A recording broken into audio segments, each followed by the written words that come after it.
Selamat pagi teman-teman, salam sejahtera bagi kita semua. Bagaimana kabar teman-teman? Semoga baik-baik saja ya. Tetap semangat dalam menjalankan pembelajaran hari ini. Pada video pembelajaran kali ini sedikit berbeda dengan video pembelajaran sebelumnya. Kali ini saya akan mengajak kolaborasi dengan salah satu dosen sesuai dengan materi hari ini, yaitu pendidikan vokasi. Seperti biasa, sebelum pembelajaran dimulai, silahkan teman-teman mengisi absensi pada link Google Classroom yang telah diberikan. Setelah teman-teman selesai mengisi absensi pada pembelajaran kali ini, seperti biasa, mari kita berdoa sesuai agama dan kepercayaan masing-masing. Berdoa mulai.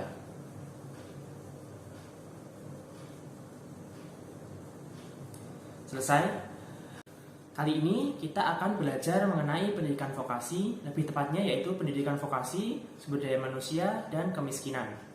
Oleh saya, Bagus Haji Pangestu sebagai mahasiswa, dan Bapak Abdurrahman selaku dosen pendidikan vokasi Universitas 11 Maret Surakarta. Selanjutnya kita akan beralih ke tujuan pembelajaran. Dalam pembelajaran hari ini diharapkan pertama, mengetahui pengembangan potensi Indonesia melalui sumber daya manusia. Kedua, menjelaskan perlunya pendidikan vokasi dengan kualitas sumber daya manusia yang berada di Indonesia. Ketiga, menjelaskan perlunya pendidikan vokasi terhadap pengentasan masalah kemiskinan di Indonesia. Pertama yaitu pendidikan vokasi. Apa itu pendidikan vokasi? Mungkin teman-teman sudah pernah mendengar apa itu vokasi. Ya, vokasi adalah pekerjaan yang sesuai dengan kualifikasi atau keahlian. Itu menurut KBBI. Berarti pendidikan vokasi di sini yaitu sebagai pendidikan yang memiliki visi dan misi menjadikan peserta didiknya siap dengan kemampuan tenaga ahli profesional dalam menerapkan, mengembangkan, dan menyebarluaskan teknologi sekaligus menggunakannya secara optimal di tengah masyarakat. Dalam pendidikan vokasi juga tidak dapat dilepaskan dari adanya SDA, sumber daya alam, dan SDM, sumber daya manusia. Adanya sumber daya alam juga memerlukan bantuan sumber daya manusia untuk mengolahnya dan nantinya bermanfaat bagi masyarakat banyak. Kedua aspek ini, SDA dan SDM ini saling berkaitan sama lain dan keduanya itu saling berguna untuk memenuhi kebutuhan masyarakat. Kemudian kita membahas tentang kemiskinan. Kemiskinan sebuah masalah yang sering terjadi di sekitar kita. Hal ini juga menjadi permasalahan besar di negara kita, negara Indonesia. Kemiskinan di sini berarti keadaan di mana seorang tidak dapat memenuhi kebutuhan hidupnya. Tidak dapat dipungkiri bahwa kemiskinan tetap menjadi penghambat kemajuan, terutama dalam bidang perekonomian dan kesejahteraan masyarakat. Hal inilah yang mendorong masyarakat global menjadikan kemiskinan sebagai agenda penting permasalahan di setiap negara. Selanjutnya kita masuk ke submateri pertama, yaitu mengetahui pengembangan potensi Indonesia melalui sumber daya manusia yang dimilikinya. Indonesia merupakan sebuah negara yang kaya dari segi jumlah penduduk maupun sumber daya alamnya. Utamanya kita lihat dari sumber daya manusia yang dimiliki. Sumber daya manusia merupakan salah satu faktor kunci dalam persaingan global, yakni bagaimana menciptakan sumber daya manusia yang berkualitas dan memiliki sebuah keterampilan serta berdaya saing tinggi dalam persaingan global yang selama ini kita abaikan. Masalah sumber daya manusia ini tentunya menyebabkan proses pembangunan yang berjalan selama ini kurang maksimal karena sumber daya ini kurang dalam segi produktivitas tenaga kerja yang dibutuhkan.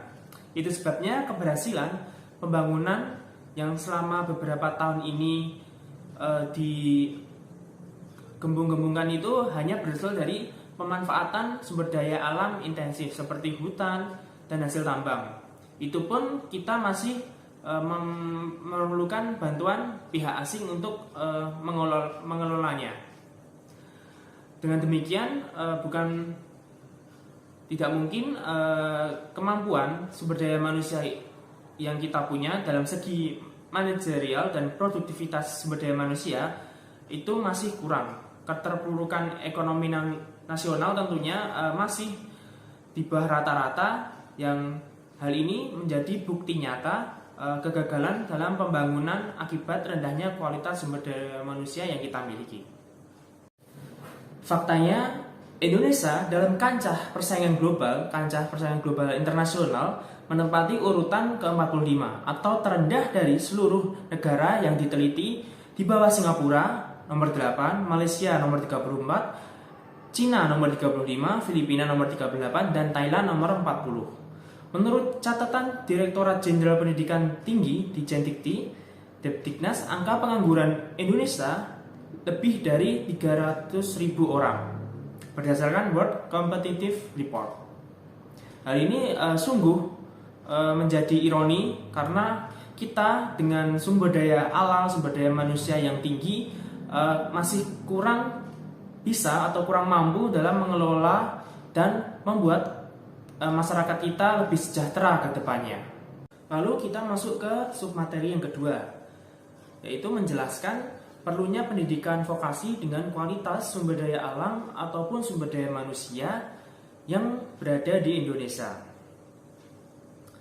Kebutuhan akan kompetensi terapan yang langsung dapat dipraktekkan itu salah satunya dapat dipenuhi oleh kebutuhan industri yang dilahirkan dari pendidikan vokasi.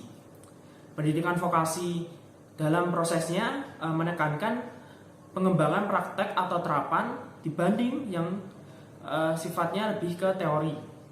Peserta didik diberikan kemampuan yang dapat memberikan solusi dan pengembangan kreativitas berbasis potensi individu.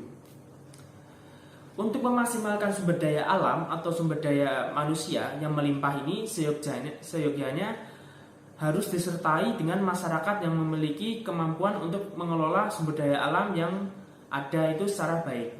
Pendidikan vokasi menjadi solusi yang cukup dibutuhkan untuk masyarakat di zaman industri seperti sekarang.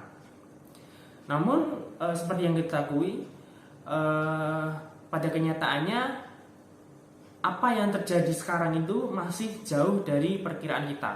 Akibatnya keterampilan yang rendah yang dimiliki oleh sumber daya manusia itu menyebabkan potensi sumber daya alam yang ada di Indonesia itu terbuang sia-sia dan tidak terurus secara baik. Melalui pendidikan vokasi, harapannya salah satu menjadi solusi terbaik untuk penciptaan sumber daya manusia yang berkompetensi, berdaya saing, dan bekerja secara profesional. Pendidikan vokasi yang ada harus diperluas dan dipermudah aksesnya, diberikan kesempatan besar kepada seluruh warga negara untuk mendapatkan akses dalam mendapatkan pendidikan vokasi sesuai keterampilannya. Sumber daya manusia yang ada di Indonesia harus dibentuk dengan karakter yang baik, ucapan yang santun, dan perilaku berkeahlian profesional. Pelaksanaan pendidikan vokasi yang ada di Indonesia dilakukan oleh sekolah-sekolah menengah kejuruan, politeknik, dan universitas yang memiliki program pendidikan vokasi. Kemudian dari permasalahan dan penjelasan di atas, tentunya sangat strategis adanya pendidikan vokasi ini dapat membantu memajukan kesejahteraan masyarakat Indonesia. Maka dari itu perlu sekali sosialisasi dan diseminasi informasi serta pengembangan pendidikan vokasi di tengah-tengah masyarakat di Indonesia.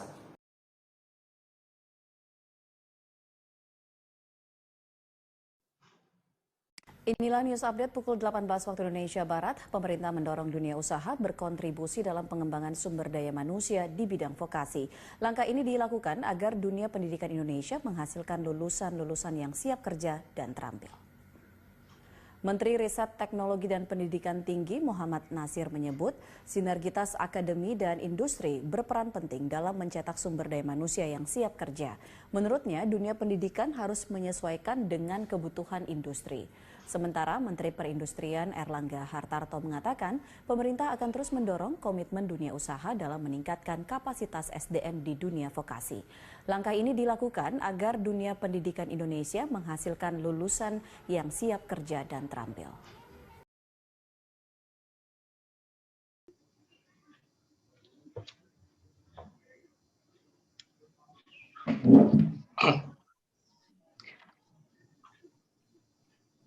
Oke, selamat pagi Pak Abdul.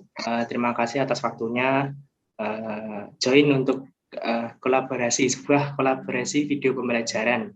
Kali ini sesuai dengan hasil diskusi kemarin,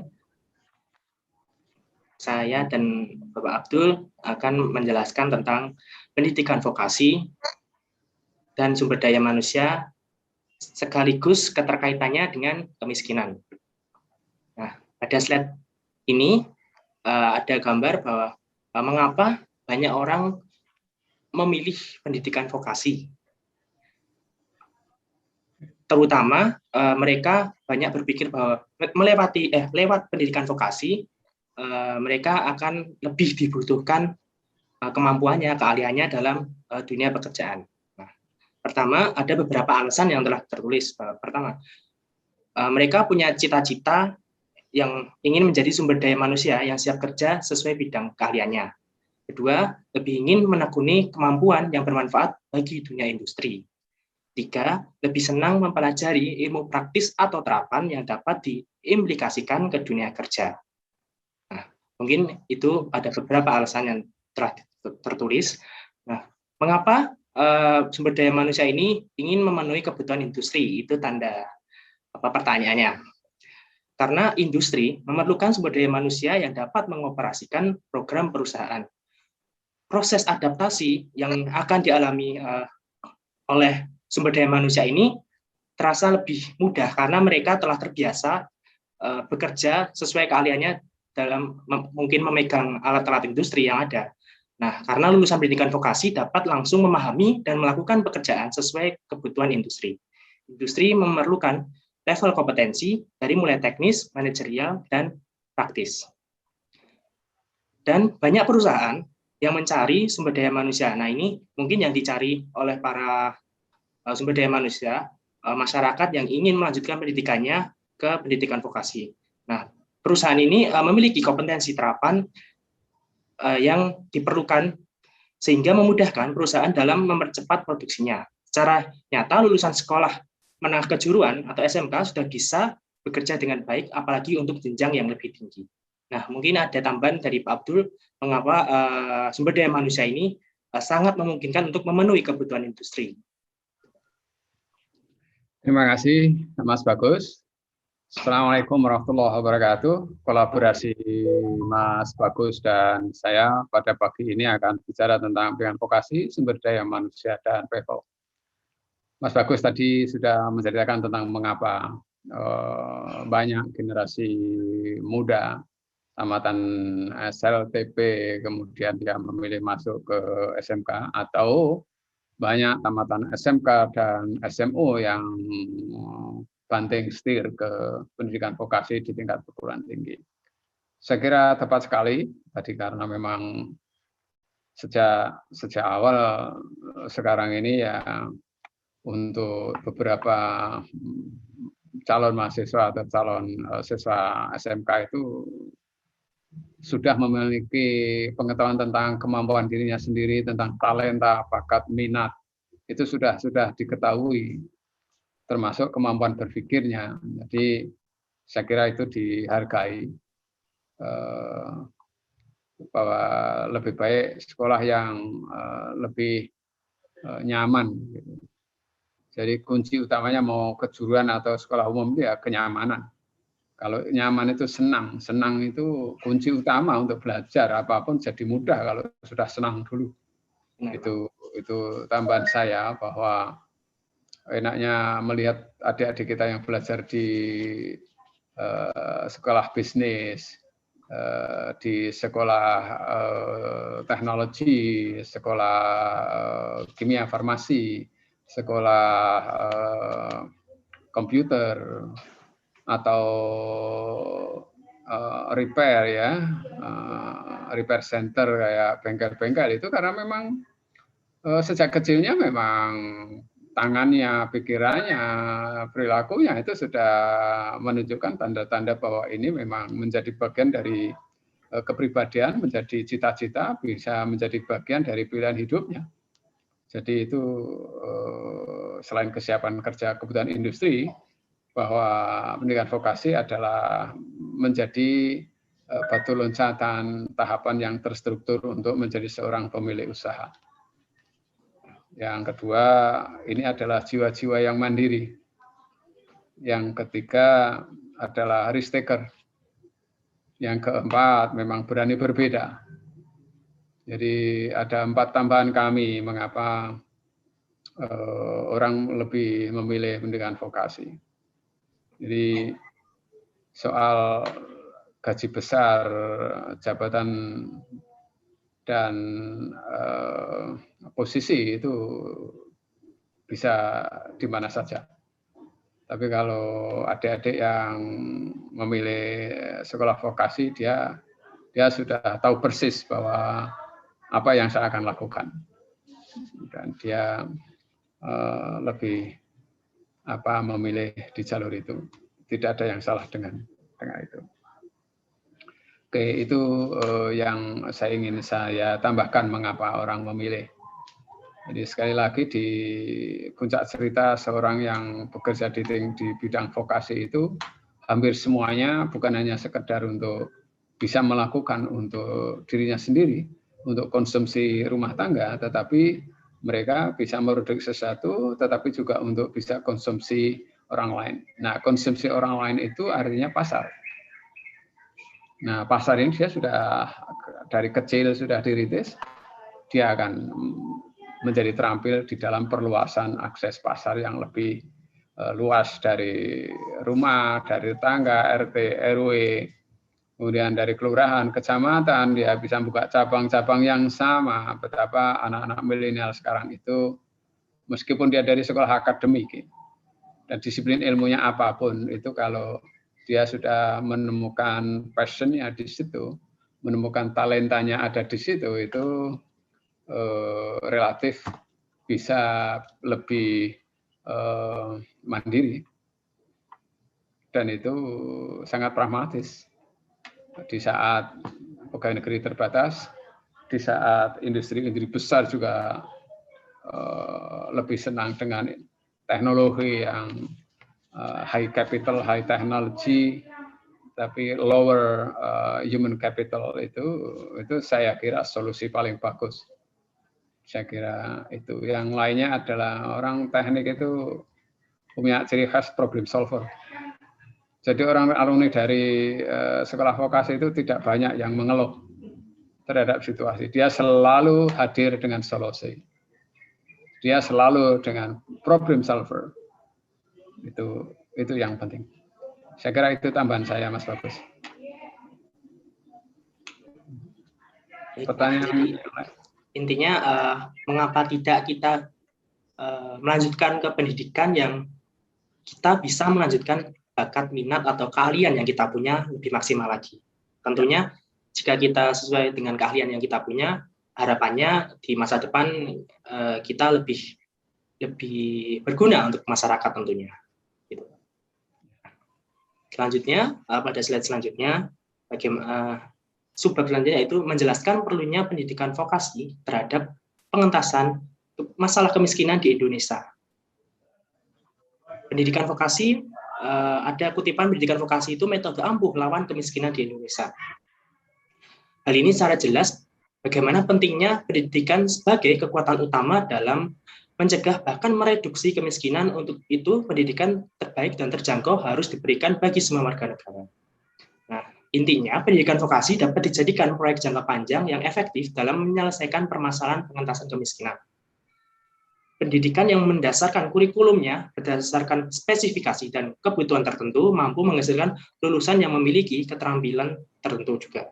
Yang utamanya langsung dapat diterapkan secara langsung melalui praktek-praktek dalam menempuh pendidikan saat itu juga. Nah,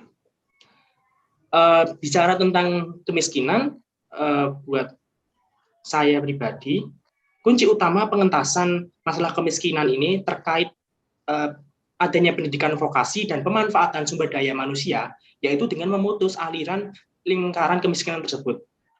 Ada berbagai cara yang bisa ditempuh untuk memutus atau mengurangi kemiskinan tersebut. Berkaitan dengan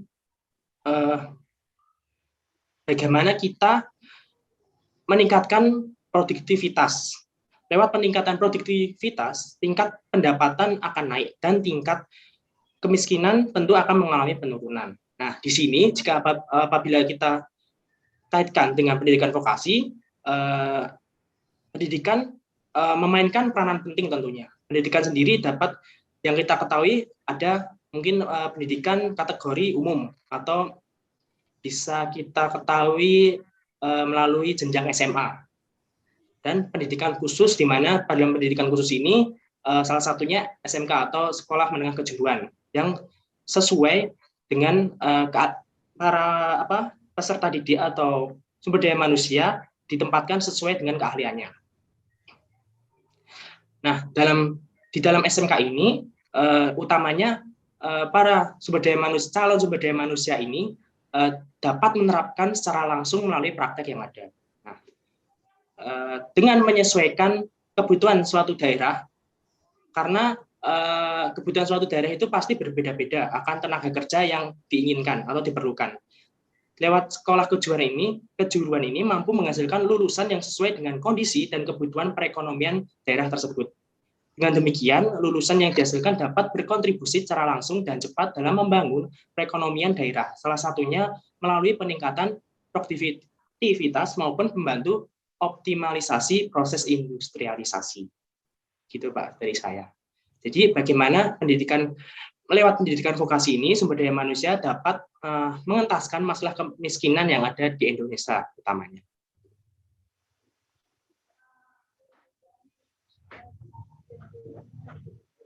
Oke, bagus sekali upaya untuk menjadikan pendidikan vokasi itu sebagai upaya untuk percepatan penurunan jumlah kemiskinan di setiap unit daerah tertentu. Saya akan mencoba triple helix antara Prevo, kemiskinan, dan lokal sumber daya alam. Di tengahnya itu adalah role-nya pemuda. Jadi Prevo itu harusnya menjadi ikon setiap provinsi, setiap kabupaten, setiap kecamatan, setiap desa. Ini yang harus dilakukan oleh pemerintah. Kalau Pak Harto membangun sekolah SD di tingkat setiap kelurahan, 2 SD dalam satu kecamatan, ada SMP. Setiap kabupaten sekian sekolah SMA. Saya endorse kepada pemerintah yang akan datang. Kalau ingin supaya para pemuda desa itu tetap bertahan di desa masing-masing, maka pemerintah daerah melalui Dinas Tenaga Kerja, Dinas Pendidikan harus mereformasi lembaga pendidikannya. Dan solusinya adalah pendidikan vokasi harus 2 kali lipat dari jumlah SMA. Jadi pendidikan vokasi ini harus menjadi andalan untuk melembagakan pengalaman, keterampilan, dan dunia kemandirian. Kalau itu tidak, maka desa akan kehilangan sumber daya manusia yang terampil. Orang desa akan meninggalkan dunia pertanian. Hasil bumi akan menjadi langka, dan pemerintah harus ekspor besar-besaran. Harga sampainya di tangan para konsumen di pedesaan akan menjadi mahal. Mau contoh tentang itu adalah air. Harga aqua itu lebih mahal dari harga nasi. Ini harus disadari oleh para generasi muda. Ini harus ditangkap dengan cerdas oleh para pimpinan daerah. Apakah kepala dinas, Pak Bupati, Pak Wali Kota harus menangkap ini. Bagaimana Indonesia yang pernah jaya sebagai eksportir bahan pokok beras, jagung, ketela, gandum, dan sebagainya, bisa kembali mengikuti contoh teladan dari Pak Soeharto yang tentara tetapi penguasaan tentang peternakan, mendirikan tapos, bangun bendungan yang besar-besar untuk pengairan. Tapi pemimpin setelahnya hanya merusak sawah menjadi rumah penghunian. Sehingga swasembada pangan beras ini menjadi selalu terancam. Dan perubahan iklim akan menjadi kacau balau, impor besar, harga barang langka, rakyat tidak lagi sejahtera. Dan apalagi kalau belinya dengan hutang.